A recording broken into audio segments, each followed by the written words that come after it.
네, 안녕하세요. 여러분들 반갑습니다. 금융과 에너지 업종을 누구보다 쉽게 알려주는 데이어 멘토 권혁천입니다. 오늘 이 LS 머티리얼즈 총 정리해 보도록 할 텐데요. 일단 여러분들도 아시다시피 LS 머티리얼즈 같은 경우 이 울트라 커패시터 사업을 영위하고 있죠. 그래서 오늘 이 울트라 커패시터의 모멘텀 다시 한번 말씀을 드리려고 하고요. 그리고 LS 머티리얼즈 지금 주가의 방향성과 수급은 어떠한지에 대해서도 말씀을 드리려고 합니다. 일단 천천히 얘기 나눠보면서 여러분들과 함께 보도록 할 텐데요. 시작하기 전에 저희 데이업 채널에 오시면은 모든 종목들을 커버해드리고 있으니까 찾아주시면 정말 감사하겠고, 제 영상도 끝까지 지켜봐 주시면서 댓글로 궁금하신 것들 남겨주시면은 다음 영상에서 말씀을 드리도록 하겠습니다. 그럼 LS 머티리얼즈 바로 보도록 할게요. 일단 여러분들도 아시다시피 이 LS 머티리얼즈 같은 경우는 원래 LS 엠트론에서 물적 분할 이후에 설립되어서 상장이 된 회사인데, 지금 LS 머티리얼즈는 이 사진과 같은 이 울트라 커패시터라는 에너지 저장 장치를 만들고 있죠. 이 울트라 커패시터 같은 경우 뭐 신재생 에너지나 아니면 산업 비상전력, 스마트 팩토리, 전기차 등 다양한 산업 분야에 활용이 되고 있는 에너지 저장 장치인데요. 지금 현재 가장 쉽게 접하면서도 이 전기차에 쓰이고 있는 리튬 이온 배터리와 비교 안 해볼 수가 없을 것 같습니다. 일단 리튬 이온 배터리와 어떤 차이점이 있냐라고 해본다면, 일단 에너지 저장 용량에 대해서 상당히 차이가 있는데요. 일단 리튬 이온 배터리 같은 경우 에너지 저장 용량이 매우 많고 울트라 커패시터는 적은 걸 확인할 수가 있죠. 그런데 반대로 출력 같은 경우는 리튬 이온 배터리가 어느 정도 작고 울트라 커패시터가 매우 큰데요. 이 부분에서 차이점이 있고, 그리고 리튬 이온 배터리 같은 경우 충반정 시간이 조금 길어요. 대신에 울트라 커패시터는 5분 이내에 충전이 가능한 시간이죠. 사이클 수명도 울트라 커패시터가 더욱더 큰데요. 효율도 마찬가지로 5% 정도 이상 좀 더 큰 것을 볼 수가 있죠. 그러니까 이 더 긴 사이클의 기대 수명을 요구하거나 짧게 사용하고 충전을 자주 사용할 수 있는 이 응용초에서 이점이 있는데요. 보통적으로 울트라 커패시터 같은 경우는 소형, 그리고 중형, 대형으로 구분하는 것이 일반적이에요. 그런데 이 LS 머티리얼즈는 소형 제품을 생산하지는 않고 중형과 대형 제품을 좀 생산을 하고 있습니다. 다음으로 넘어가서 이 LS 머티리얼즈의 울트라 커패시터 이 3대 주요 매출을 좀 살펴볼 텐데요. 먼저 이 풍력 발전기부터 살펴보자면, 풍력 발전기 같은 경우도 이 고용량의 특성을 가지고 있잖아요. 이 고지대, 그러니까 산 높은 지대나 아니면은 이 해상에 있기 때문에 배터리를 자주 교체를 못한다는 어려움이 있죠. 그래서 이 사이클 수명이 긴 울트라 커패시터가 일반 배터리보다 이점을 갖고 있다라고 볼 수가 있을 것 같습니다. 그리고 현재 뭐 러시아 우크라이나 전쟁 아직까지 진행 중에 있죠.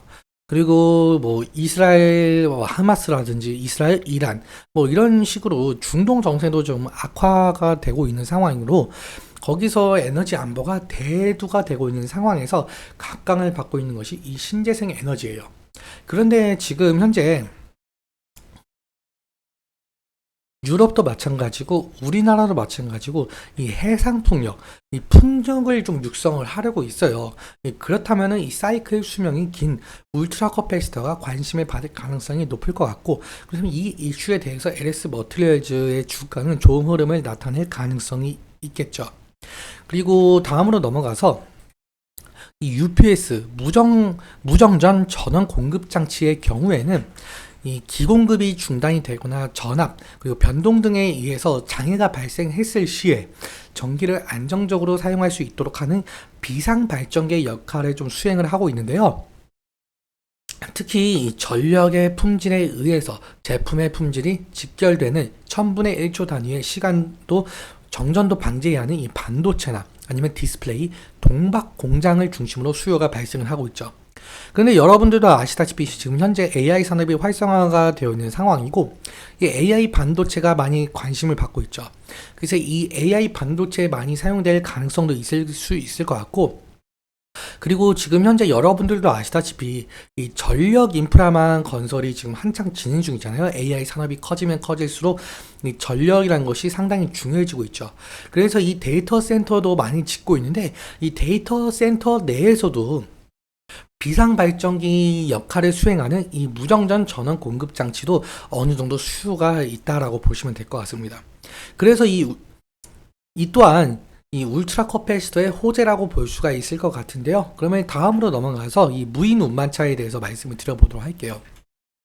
무인 운반차 같은 경우 이 정해진 구간을 반복하는 형태가 있는데, 그래서 이 흔한 뭐 물류 창고나 아니면 자동화 공장 등에서 수요가 많이 있죠.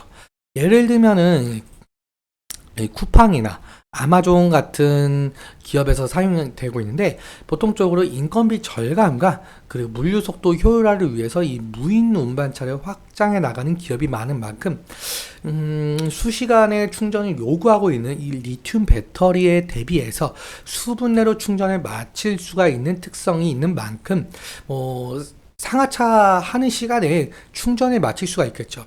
그래서 이 물류센터에서 울트라 커패시터의 효용이 높아서 선택할 가능성이 높을 수 있을 것 같죠. 이 또한 모멘텀이 될 가능성이 있다는 판단할 수가 있을 것 같고요.